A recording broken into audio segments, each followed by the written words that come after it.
Welcome to this video overview of the Positivity Project's middle school elective for our partner schools. I'm Maureen Mulderig, a former P2 principal in Central New York, now working on the Positivity Project team. The middle school positive psychology elective will be available to all of our P2 partner schools beginning in the fall of 2021. The purpose of this session is to provide information about the elective and its implementation so schools can make a decision as to whether or not they would like to implement it in their school. Our agenda will begin with an overview of the curriculum, followed by a question and answer segment with the teacher that implemented the course in its pilot phase. First, coming to us from South Carolina, allow me to introduce Ingram Milam, a P2 teammate and one of the authors of the curriculum, who will provide you with an overview. Ingram? Thank you, Mo. So let me share my screen.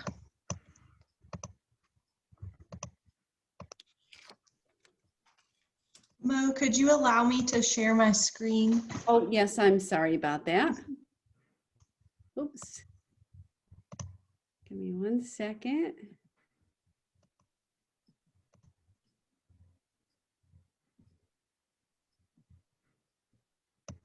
That should do it, Ingram.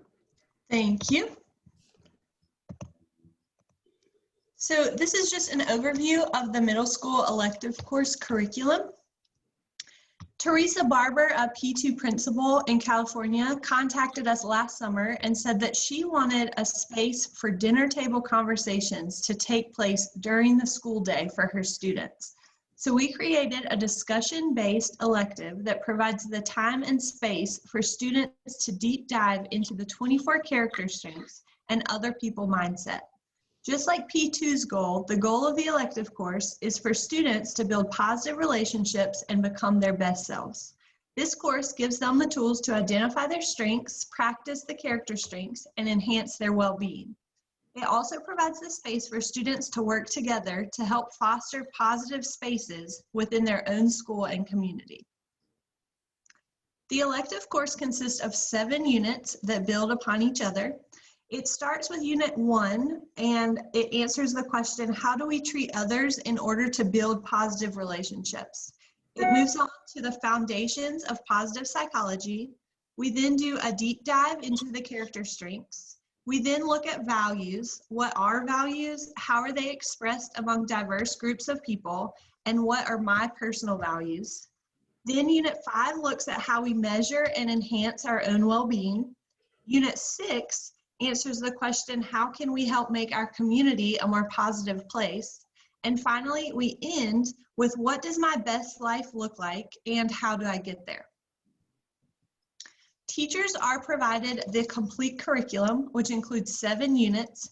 Prep time is really dependent on how much you want to adapt the curriculum. We have teachers that teach it exactly as it's written, which means minimal prep time, and we also have others that make it more tailored to specific classes. There is more material than time in each unit, so teachers can choose how much of each section to teach or how deep to take the discussions. There are service learning projects and implementation guides included as well. The units are part of the discussion-based course, so they include videos and discussion questions, Socratic seminars, reflective circles, individual and group activities, project-based learning activities, and service learning projects. There are 7 units that are organized by topic, so it is not a day-to-day model. Teachers can choose how to implement it. For example, if a teacher wants to spend more or less time on a topic within the unit, they can without getting off track of the time limit. Each unit concludes with a PBL and service learning component, and each unit plan includes essential questions, performance tasks, evidence of learning, and a learning plan.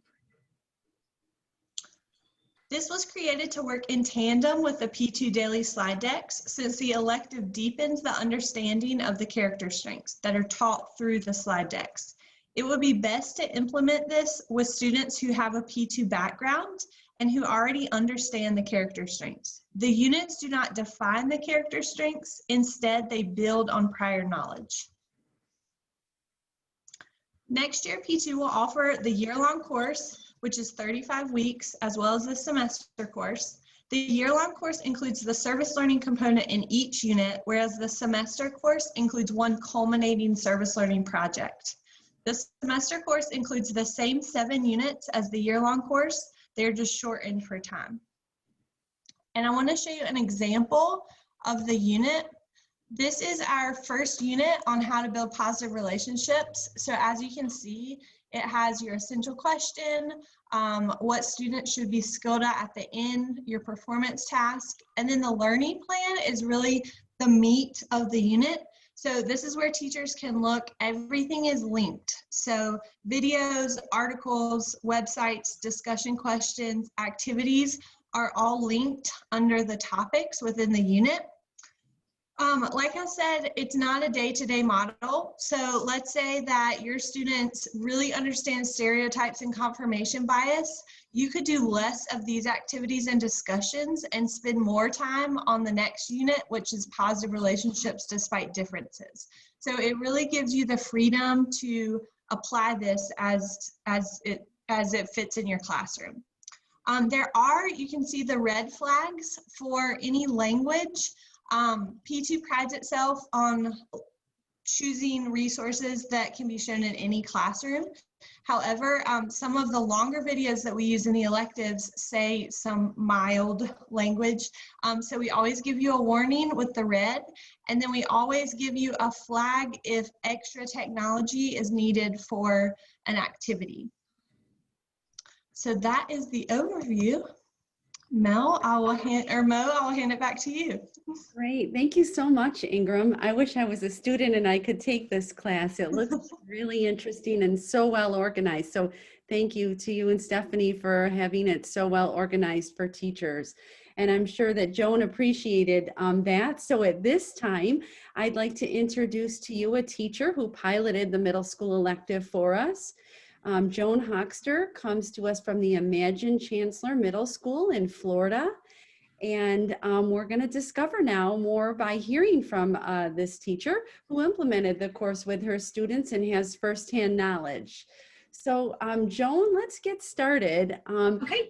How many students took the class at your school? So we actually have 3 classes. I teach 2 of the 3. I have another teacher that teaches 1.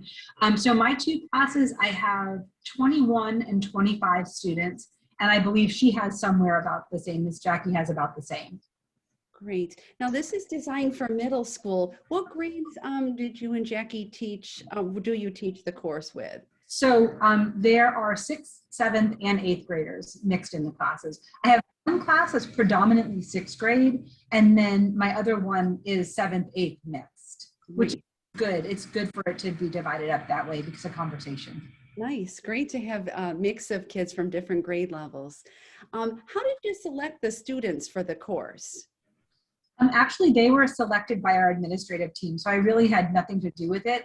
But we are a P2 school, and our kids are immersed in this. So I don't think that it would be a problem the way it was selected because all of the kids have a deep understanding of the P2, project anyway. That's great. Good. So schools considering implementing the course may be thinking about who's the best teacher to teach it, like what department might they come from, that kind of thing. So I was wondering what department you work in and what kinds of other courses do you teach? So it's funny that you asked that question because I was looking at that question and I'm thinking there really isn't a department per se, but a personality. It's got to be somebody who embodies P2 and walks the walk and talks the talk. So I teach history. I teach history before doing the positive psychology class. I taught history and leadership. So this kind of took the place of my leadership class. So I really feel like, again, I don't know that it would be a specific subject area that would teach it, but more of a personality that would fit the criteria for the curriculum and really engage with the kids and kind of get down to their level and try to help them really understand how to implement these conversations in their everyday life. That's great. Yeah, so less worried about the subject matter somebody teaches and more the real enthusiasm for wanting to do this would make a difference. That's yes. So what have you seen or have you heard from students that tells you that this course is beneficial for kids? It really is not necessarily what they're saying, but how they're behaving in the classroom and the way that they're engaging in the conversation, and they're having debate, dialogue back and forth, and trying to be understanding of other people's perspectives and opinions while sharing their own. Like, I really seen them just kind of embody the curriculum in a way that I wasn't really sure. I mean, we've always done P2 here. I've only been here for 3.5 years, but my daughter was at the school for years before, and I was watching the P2 project unfold, and I was interested to see how this was going to tie in, and it really, it was magical to see the kids embrace it, embrace the conversation, have dialogue back and forth. The dinner table conversation, I love the way you explained that, Ingram. And they're able to debate and discuss, agree to disagree, and it's really healthy. It's really healthy conversation. That's great. What about the parent response? How have parents felt about this course? Well, I teach both virtually and in the classroom simultaneously. So I have parents who I have seen in the background, like, it's funny, I was like kind of wondering, like, how are they going to feel about the conversation or what we're doing? And I've had many parents reach out to me privately telling me that they're just thrilled by what they're hearing and seeing going on in the classroom, and they're actually loving it. So, and like I said, I was a little nervous because I saw the mom walking back and forth in the background thinking, I wonder how she's going to take to this kind of conversation, because it was getting pretty, I mean, some of these conversations get deep. Some of these kids have really strong emotional opinions about things. So yeah, but it was all positive. That's great. Maybe they wanted to join in like I did after I No, listened. she did. It's funny that you say that. The one mom said, she goes, I wish they had this for me when I was in school. Yeah, that's wonderful. Good to hear that response. Now, if schools need, you just mentioned virtually, that you're teaching virtually as well. So if schools need to continue teaching virtually or in a hybrid setting, would it be feasible to teach this course in such a setting, and why?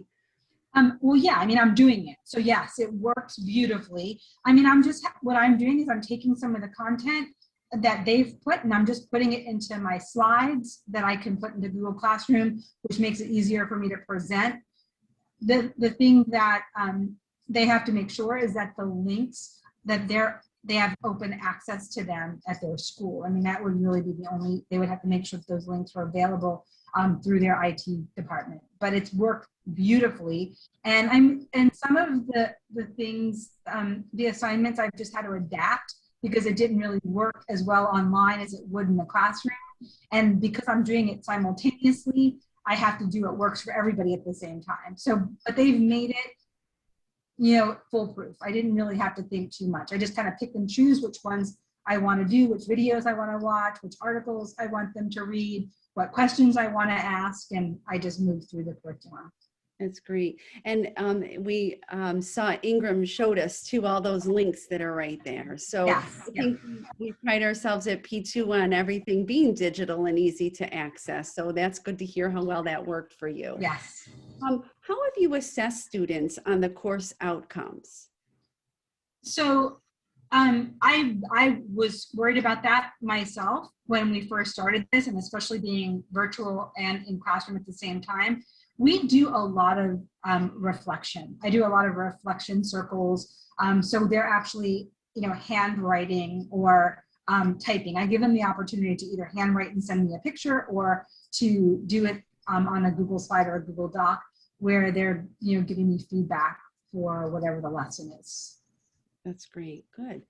What about challenges? Were there some challenges that you had to overcome with teaching this course? And if so, what were those challenges? I think it was really more about just being able to adapt to being both hybrid and in class at the same time, and keeping the content interesting enough that they wanted to pay attention. I think there was like a misconception from some of the boys initially that they weren't going to enjoy the content. I think that we quickly squashed that, and they're loving it just as much, in some cases even more. That's great. Really nice to hear. And the last question I have for you is, what do you see as the biggest benefit of adding this elective? So talking to all those schools out there that are considering, what would be the biggest benefit? Why would they want to do this? Wow. Again, I'm going to go back to Ingram's words, dinner conversations throughout the day. And oftentimes some of these kids don't have the opportunity to have those conversations with family at dinner time. And so we're offering an opportunity for those kids who don't. And just helping them to discover how they can become their best selves, how they can build positive relationships, and really helping them understand how all of this fits together to build them towards a successful future, to help them build towards a successful future. That's great. Well, thank you so much, Joan. I really appreciate it. And being here in Central New York, it's nice to see those palm trees swaying behind you. See them swaying. And so they used to like all be brushed and covered up and cut them out. It's beautiful. That's great. And also, we enjoy seeing your character strengths right there behind you on the closet. Right there. Yes. I'm hearing great things about all the work that you're doing down there in Florida, so keep it up.